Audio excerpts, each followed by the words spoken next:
Markets continue to be quite volatile, and there is plenty for investors to be worried about.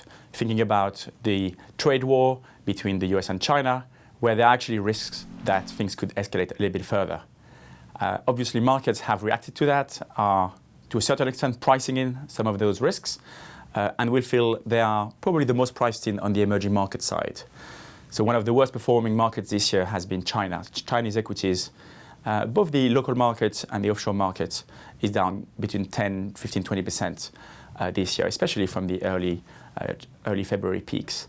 So what we're finding generally is more value emerging there as valuations have become more attractive.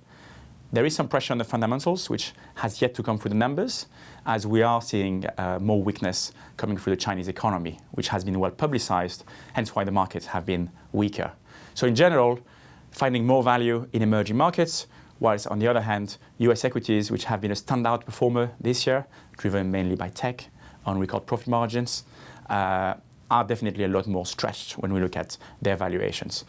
US more expensive, emerging markets cheaper, but within emerging markets, selectiveness is important. So China is, for instance, a lot cheaper at about 13 times earnings. But if you look at India, you're still finding stretched valuations on about 20, 22 times earnings, with high growth expectations for India. So important to be selective within emerging markets. Simple message, yes, there is volatility. There has been for many years in emerging markets, but relative to other parts of the world, EM equities are more attractive in our view at this point in time.